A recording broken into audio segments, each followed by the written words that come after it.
আমাদের হৃদয় থেকে আল্লাহর ভয় উঠে গেছে না যায়নি। এ মুসলমান যেভাবে বিজেপি কে ভয় করে, যদি একদিন আল্লাহকে ওইভাবে ভয় করতে মানে ওলি হয়ে যেত। আমার কথা কি খারাপ লেগে গেল? আর এইটা আমি আপনি যতটা না বুঝি, আমাদেরকে যারা লুটতে চায় তারা কিন্তু খুব ভালোভাবে বোঝে। তাই দিনের শেষে সবকিছু যখন ফেল হয়ে যায় অস্ত্র, এসে ওই অস্ত্রটাকেই ব্যবহার করে। কি করে না করে না? আরে হ্যাঁ কি না বলবেন, ওই অস্ত্রটাই ব্যবহার করে। অথচ আমাদের পূর্বপুরুষরা ফেরাউনকে ভয় করেনি, নমরুদকে ভয় করেনি। তারা চ্যালেঞ্জ সামনাসামনি মোকাবেলা করেছে। চেঙ্গিস খান নাম শুনেছেন? চেঙ্গিস খান একটা আতঙ্কের নাম। এমন কোন এলাকা নাই যে এলাকাকে চেঙ্গিস খান দখল করে ভালো রেখেছে, সুস্থ রেখেছে। বাগদাদের জমিনে একদিন চেঙ্গিস খান হামলা করলো। বাগদাদের মাদ্রাসা লাইব্রেরিতে আগুন ধরিয়ে দিল, মাদ্রাসাগুলোতে সব আগুন ধরিয়ে দিল। তাহলে আজও মাদ্রাসার ওপরে হামলা হচ্ছে না হয়নি? আর সেদিনও হয়েছে না হয়নি? সেদিন চেঙ্গিস খান করেছে, আজকে চেঙ্গিস খানের উত্তরসূরি আমাদের মোদি করছে। কি মাদ্রাসার উপর আঘাত করছে না করেন? এক লাইনের লোক রে বাবা, একই ক্যাটাগরি। সেদিন আমাদের পূর্বপুরুষদের পরীক্ষার জন্য চেঙ্গিস খানকে আল্লাহ পাঠিয়েছিল, এখন আমাদের ইমানের পরীক্ষার জন্য মোদিকে পাঠিয়েছে। শুনছেন তো? আমরা যদি আল্লাহকে ভয় করি তাহলে এর ভয় দেখানোতে ভয় খেলে হবে না, ঐক্যবদ্ধ হয়ে এর মোকাবেলা করতে হবে। কথা শুনছেন তো নাকি? হ্যাঁ। তো ভাইরা আমার, ওই চেঙ্গিস খান তখন কি করলো? 300 আলেমকে তিনটে কাতারে, ভালো করে শোনেন, তিনটে কাতারে 100 করে ভাগ করেছে। কেন এত জুলুম করছে, এত অত্যাচার করছে, তারপরও মুসলমানদের মধ্যে কোনো ভয়ের ছাপ নেই। এই যে ভয়ের ছাপ নেই বলেই চেঙ্গিস খান রেগে গেছে আরো।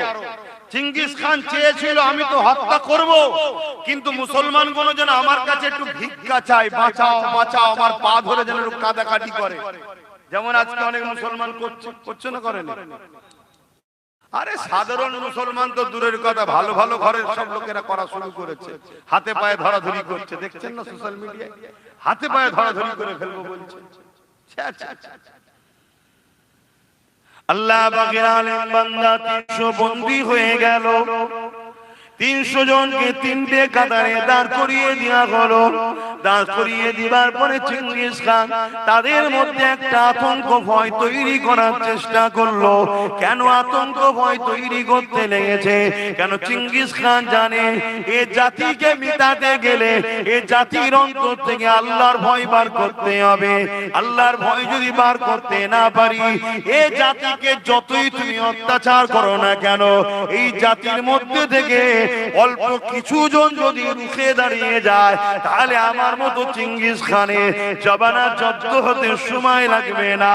এই জন্য চেঙ্গিস খান আতঙ্ক তৈরি করার জন্য 300 মানুষকে, 300 উলামাকে তিনটে কাতারে দাঁড় করিয়ে দিয়েছে। চেঙ্গিস খান জাল্লাদকে বলতে লেগেছে, প্রথম কাতারের 100 উলামাকে ঘর থেকে কল্লা কোন আলাদা করে দাও। মন দিয়ে শোনো, মন দিয়ে শোনো। এ উম্মতে মুহাম্মাদি, আমাদের উপরে অনেক জুলুম যুগে যুগে হয়েছে। এই জুলুম অত্যাচারটা সহ্য করে করে করে করে আজও পৃথিবীর জমিনে ইসলামের ঝান্ডা পুরো দুনিয়াতে উঠতে লেগেছে। চেঙ্গিস খানের মতো জালিম প্রথম কাতারে যখন হুকুম করে দিল, ওই জাল্লাদ ধারালো অস্ত্র দিয়ে প্রথম কাতারে উলামার গর্দানকে উড়াতে লেগেছে। একটা একটা করে আলেমের ধর থেকে কল্লা গুলো কেটে জমিনে পড়তে লেগেছে। ভেবে দেখো কত ভয়ানক বিষয়। কিন্তু একটা আলেমের মধ্যে কোন মৃত্যুর ভয়ের ছায়া নেই। ভাবছো আজ যখন আমরা বলি কোন বিষয়কে নিয়ে, বিষয় বলতে এসআইআরকে নিয়ে, যে এসআইআর নিয়ে যেন ভয় করে আত্মহত্যা করে ফেলো না, সেটাকে আজকাল কিছু দালাল লোক সমাজে মিসইউজ করছে না, করে না? কেন? ভয় যদি আমরা খেয়ে যাই আমাদেরকে মিটে ফেলবে। এই জন্যই উদ্দেশ্য বলা, কারণ রাসূল বলেছে উম্মত সেই দিন মার খাবে যেদিন উম্মত আল্লাহকে না ভয় করে দুনিয়ার তাগুতি শক্তি জালিম হুকুমতকে ভয় করে। এরা তো ভয় খাওয়াতে চাইছে, ভয় না খেলে আপনি গোলাম হবেন কেন? আপনি যখন ভয় করবেন আপনার দিমাগ তখন কাজ করবে না ভালো মন্দ, আপনি তাড়াহুড়ো করবেন কোথায় গেলে কি পাওয়া যাবে বল, কোথায় গেলে একটু বাঁচা যাবে বল, আর ওই সুযোগটাই তো আপনাকে চাইছে বেঈমান বানাবার জন্য। আমি একজন ইসলামের প্রচারক হিসাবে আমার জাতি আমার কওমকে বোঝানো এটা দায়িত্ব যে আল্লাহ ছাড়া কাউকে ভয় করবেন না। আমার আল্লাহ যদি আপনার হিফাজত করে পৃথিবীর কোন শক্তি আপনাকে মিটাতে পারবে না। আর পাশাপাশি যারা আল্লাহ দ্বীনের দুশমন তাদের সঙ্গে যেন একসাথে দেখা না যায়, দল করবেন না একসাথে। মনে থাকবে তো নাকি? একটু হাকি না বলো, মনে থাকবে তো নাকি? আমার কথায় অসুবিধে পেচ্ছেন আপনারা? তাহলে হাত তুলে সাক্ষী দেন আমার কথায় একমত তো আপনারা? হাত লম্বা করে তোলেন, একমত তো? এই দুটো কথাকে মান্যতা দেবেন। যদি ভালো না বাসেন, বিশ্বাস যদি না করেন, তো এসে বেকার সময় নষ্ট করে কি লাভ? কাজ কাম নেই নাকি?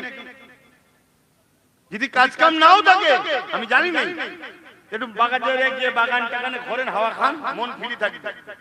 যদি বিশ্বাস না করেন, আর বিশ্বাস যদি করেন তাহলে কথাকে গুরুত্ব দেন। কেন? আপনার জন্য আপনার পরিবারের গার্জেন লড়ছে, তাই তো নাকি? গার্জেনকে যদি আপনি গুরুত্ব না দেন, সে এক গ্লাস পানি চাইলে যদি দিবার মন মানসিকতা না থাকে, তাহলে সে গার্জেন আপনার জন্য কতদিন লড়বে বলুন? কেউ পাশের লোক একটা কিছু বলে দিল, অমনি আপনি আপনার বাপের উপরে সন্দেহ শুরু করলেন, ভাইয়ের উপরে সন্দেহ শুরু করলেন, মায়ের উপরে সন্দেহ শুরু করলেন। এটা কি এতদিন ভালোবাসা ছিল মনে হয়? একটা পাশের কেউ কিছু বললে একটা কথাতে এক মুহূর্তে আপনার মনের মধ্যে চিন্তা ঢুকে গেল। কথা মাথায় ঢুকছে না? ঢোকে না? এইসব মুনাফিকি চলছে। খুব মন দিয়ে শোনেন, যদি বিশ্বাস করেন এই ছেলেটাকে ভাইটাকে, তাহলে কথা কোনো কেন আর নাই, বেকার সময় নষ্ট করে লাভ নেই। যেটা ভালো লাগে সেটা করুন, যার সাথে মিশতে মন যায় যার সাথে মিশকে যান। হিসাব লিবার মালিক আমি না, হিসাব আল্লাহর কাছে দেবেন। কিন্তু একজন দ্বীনের দায়ী হিসাবে, প্রচারক হিসাবে, আপনার পীরের আওলাদ হিসাবে আপনারা আমাকে যখন ভালোবেসে এনেছেন, আমার মুখের গোড়ায় যেমন বসেছেন, আমার উচিত আপনাকে শিক্ষা দিয়া রব্বানা আতিনা ফিদ দুনিয়া হাসানাতাও ওয়া ফিল আখিরাতি হাসানা ওয়া কিনা আযাবান নার। আল্লাহ নিজে শিখাচ্ছে আমার কাছে দোয়া চা, রব্বানা, হে আমাদের রব, আতিনা ফিদ দুনিয়া, দুনিয়ার ভালাই দেন, ওয়া ফিল আখিরাতি হাসানা, আখিরাতের ভালাই দেন, ওয়া কিনা আযাবান নার, জাহান্নাম থেকে বাঁচান। তো জাহান্নাম থেকে বাঁচতে গেলে, আখিরাতের কল্যাণ পেতে গেলে, দুনিয়ার ভালাই পেতে গেলে যে রাস্তাগুলো দরকার ওগুলো তো আপনাকে আমি শিখাবো, ঠিক তো নাকি? আমি আপনাকে তো বলবো যে সেদিন চেঙ্গিস খান ছিল, আমাদের ঈমান পরীক্ষার জন্য আল্লাহ তাকে পাঠিয়েছে। তার আগে ফেরাউন ছিল, নমরুদ ছিল, এজিদ ছিল। এরকম যুগে যুগে আমাদের ঈমানের পরীক্ষার জন্য আল্লাহ পাঠিয়েছে। আজকের দিন আল্লাহ আমাদের ঈমানের পরীক্ষার জন্য ভারতের মুসলমান মোদিকে আল্লাহ পাঠিয়েছে। ও জালিম, আমাদের ঈমানের পরীক্ষা চলছে। কিন্তু এই ঈমানের পরীক্ষা দিতে গিয়ে আমরা তো ভুল কদম পা ফেলছি। আমরা জানের ময়াতে বাঁচার জন্য ছুটছি, কিন্তু এক বড় ভাবছি না আমার মসজিদ, আমার মাদ্রাসা, আমার কবরস্থান, আমার ঈদগাহ, আমার কোরআন, আমার নতুন প্রজন্মের বাচ্চাদের কি হবে, এটা কি ভাবার সময় আমরা পাচ্ছি? কি হাকি না বলেন? তার মানে কি এমন ভয় খাইয়ে দিয়েছে, ভাবার সময় নেই। তাহলে প্রথম কাতারে 100 আলেম ছিল, গর্দান উড়াচ্ছে, ওর মধ্যে থেকে একটা আলেম দ্বিতীয় কাতারে চলে গেছে। চেঙ্গিস খান দেখে কিছু বলেন, শুনছেন তো? দ্বিতীয় কাতারের আবার গর্দান উড়াতে বলল। ওই যে প্রথম কাতার থেকে যিনি এসেছিলেন তিনি দ্বিতীয় কাতার থেকে তৃতীয় কাতারে চলে গেলেন। তৃতীয় কাতারে চেঙ্গিস খান ওনার সামনে এসে দাঁড়িয়েছে। সামনে এসে দাঁড়িয়ে বলছে, এই উলামা, তিনি একটু বয়স্ক আলেম ছিলেন, তুমি এবারে কোন কাতারে যাবে? প্রথম কাতার থেকে দ্বিতীয়, দ্বিতীয় থেকে তৃতীয় কাতার, এবারে তুমি কোন কাতারে যাবে? তোমাকে কে বাঁচাবে? এরকম একটা জায়গায় দাঁড়িয়ে থেকে ঈমান কাকে বলে শুনুন, আল্লাহকে ভালোবাসা কাকে বলে শুনুন, মুসলমান কাকে বলে শুনুন। এরকম একটা জায়গায় দাঁড়িয়ে থেকে ওই বুজুর্গ আলেম বলছে, আমার আল্লাহ আছে। জোরে বলুন সুবহানাল্লাহ, আরো জোরে বলুন সুবহানাল্লাহ। আমরা বলতে পারছি?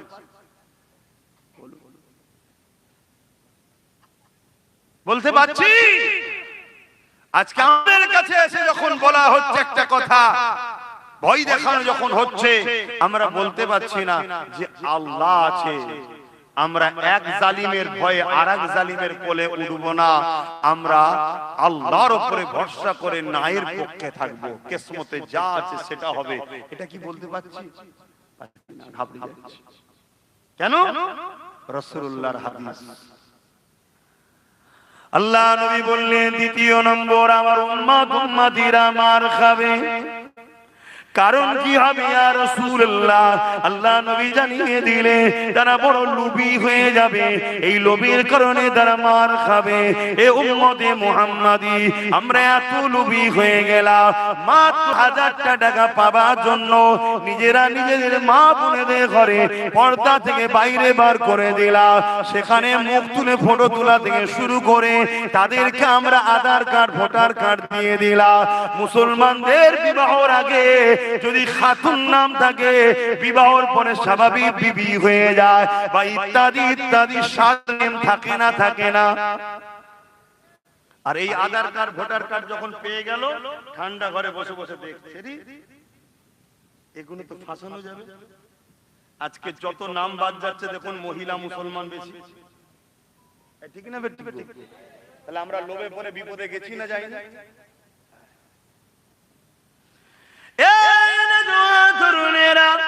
অনেক আগে বলে গিয়েছিলাম, শুনেছেন কি জানি না, এটা আপনাদেরকে মারার ফাঁদ পাতা হচ্ছে। যেমন দেখবেন একটা মুরগিকে ধরার জন্য কি করা হয়? চাল ছড়ানো। মুরগি মাথা হাট করে খেতে খেতে আসার যে চাল ছড়ায়, আস্তে আস্তে আস্তে আস্তে ওখানে ছড়িয়েছে, এখানে ছড়াচ্ছে, এখানে ছড়াচ্ছে, আস্তে আস্তে ঘেরার মধ্যে নিয়ে যাচ্ছে।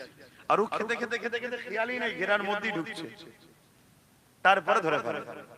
তা আমাদেরকে এভাবে চাল ছড়াচ্ছে, 1000, 1200, 500 500 করে ইমামের বাড়াচ্ছে, আমরা খেয়েই যাচ্ছি। আমাদের খেয়ালই নেই যে ওয়াকাফ কালা কানুন মেনে নিয়েছে, এই খেয়াল আছে? আমরা ভুলেই গেছি ওয়াকাফের কথা। আমাদের খেয়ালই নেই যে 32,000 চাকরিকে বাঁচাবার জন্য এসআইআর এর ফরমে সই করে দিয়ে এসেছে যে এসআইআর পড়ো বাংলা। আমাদের খেয়ালই নেই। আর এই কথা যখন আব্বাস সিদ্দিকী বুঝাবে, আমার কওমের মধ্যে একদল গাদ্দার আছে, তারা আমার বিরুদ্ধে আপনাদের কাছে শোনাবে। আর আপনাদের মধ্যে থেকেই আবার কিছু মানুষ দ্বিধা দ্বন্দ্বে পড়ে যান, যে কি হবে বল দেখি, কোনটা কি বল দেখি। একবারও ভাবলেন না যে আব্বাস সিদ্দিকী কি জন্য লড়ছে, আর যে আমায় বুঝাতে এসেছে সে কার জন্য লড়ছে।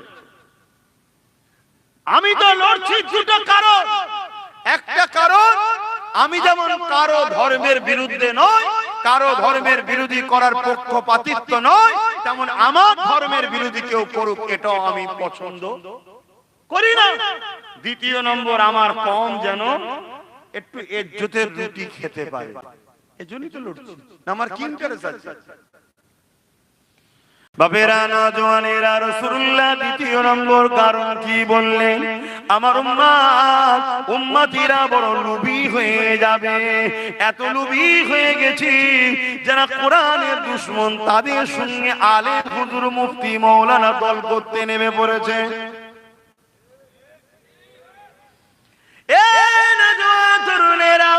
অথচ আল্লাহ নবী সাহাবাদের মধ্যে কেমন ঈমান ছিল দেখুন, কেমন কোরআনের প্রেম ছিল, কেমন আল্লাহর প্রেম ছিল, কেমন রাসূলুল্লাহর প্রেম ছিল। দেখুন ওই সময় আল্লাহ নবী সাহাবা হুজুরদের মধ্যে থেকে এমন করে নবী পাক যখন ইন্তেকাল হয়ে যায়, দুনিয়া থেকে পর্দা নিয়ে চলে গেলেন, মুসাইলামাতুল কাজ্জাব নামে একটা ব্যক্তি, সে নিজেকে মিথ্যা নবী দাবি করে ফেললো।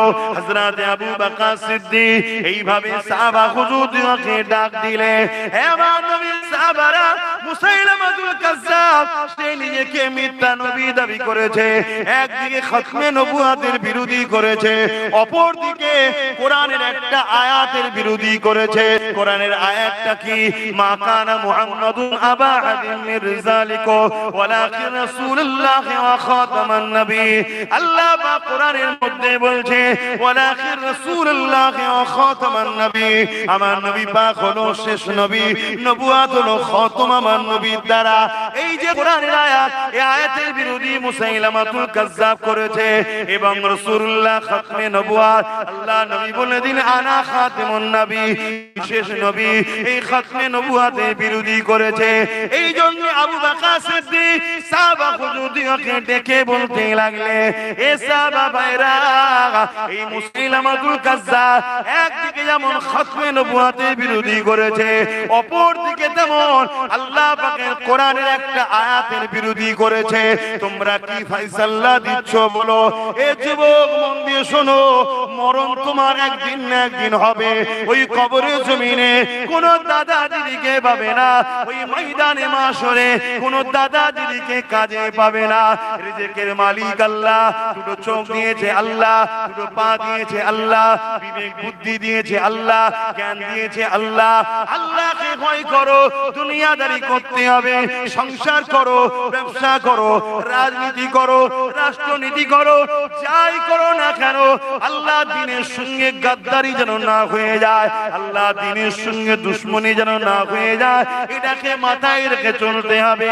তাই আপনাদেরকে জানায় এই মুসাইলামাতুল কাজ্জাবের বিষয়ে কি করা যায়। হযরত আবু বকর সিদ্দিক সাহাবা হুজুরদেরকে জিজ্ঞাসা করলেন, হযরত আবু বকর সিদ্দিকের উত্তরে সাহাবা হুজুররা বললেন, হে আমিরুল মুমিনিন, আপনি এখন আমাদের খলিফা, আপনি যা বলবেন আমরা তাতে ঐকমত সহমত দেব। আপনি যা বলবেন। হযরত আবু বকর সিদ্দিক কি বলেছিল? যে ওরা যা বলছে বলুক গে যা, আমরা তো ওদের কথা মানি না, এরকম বলেছিল নাকি? হযরত আবু বকর সিদ্দিক বলেছিলেন, আমার দুটো কথা। প্রথম কথা, আমি মুসাইলামাতুল কাজ্জাবকে ক্ষমা চাইতে বলবো, যে ভুল হয়ে গেছে, কথাকে উইড্রো করার কথা বলবো। যদি সে উইড্রো করে না নেয়, আমি আবু বকর তার বিরুদ্ধে লড়াই করব। জোরে বলুন সুবহানাল্লাহ। তাহলে আজকের দিনও কেউ যদি বলে কোরআন শেষ হয়ে যাবে, আমার উন্নতি শেষ হবে না, তাহলে আমাদের উচিত তার বিরুদ্ধে কি করা? এই দুটো কথা না, এই দুটো। প্রথম নম্বর হলো তাকে বলবো কথাটাকে উইড্রো করো, ঠিক তো নাকি? যে আমার ওটা বলা ভুল হয়েছে, আমাকে মাফ করে দাও, ঠিক তো নাকি?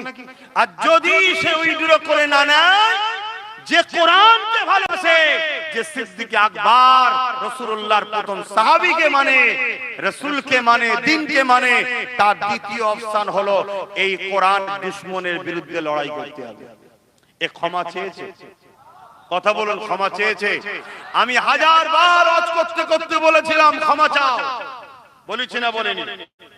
আজ প্রতিটা অলিতে গলিতে গিয়ে বলেছি ক্ষমা চাও, পরিবর্তন হও, বলো যে আমার ভুল হয়ে গেছে। তাহলে তোমার বিরুদ্ধে আব্বাস সিদ্দিকী কোনোদিন বলবে না।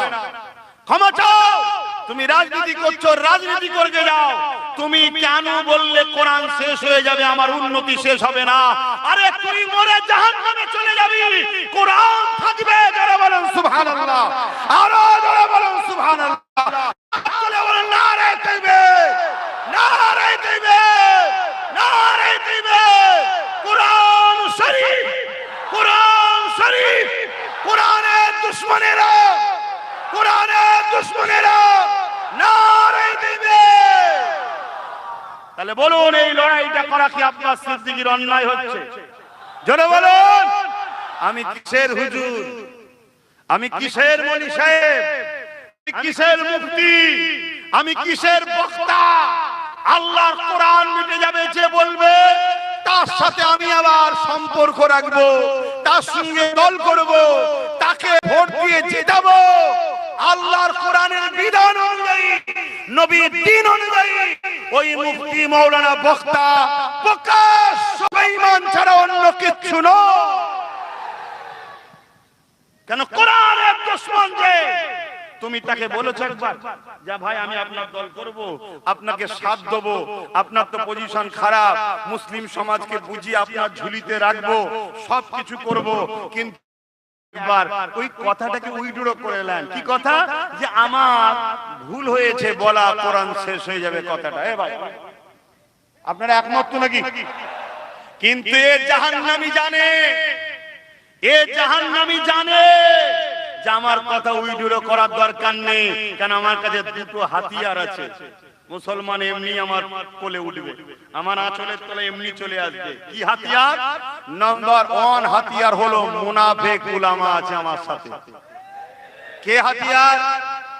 বলুন বলুন বলুন। মুনাফিক উলামা।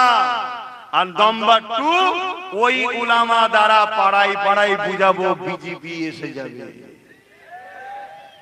শুনছেন তো নাকি? এই দুটো ছাড়া 3 নম্বর কি আছে বলতো? যে এর দিকে মানুষ যাবে, বলুন 3 নম্বর কি আছে? কিন্তু আমি আপনাকে বলছি আল্লাহর উপরে ভরসা করুন, আল্লাহর উপরে ভরসা করুন। অন্য কোন জায়গার মুসলমান কি করবে জানি না, দেগঙ্গার মুসলমান 100% সিওর আছে পারে। কথা শুনছেন তো? ভুল করবেন না। আর একটা নওশাদ সিদ্দিকী হয়ে যাবে, চিন্তার কোনো কারণ নেই। একটু বুঝে বুঝে কাজ করা দরকার আছে না? না। এই যে পাশে নদিয়ায় আর একজন 4 পাস মানবরূপী পশু কি বলল? কোরআনের সূরা তাওবার 5 নম্বর আয়াতে নাকি হিংসা ছড়ায়। বলেছে না? বলেন।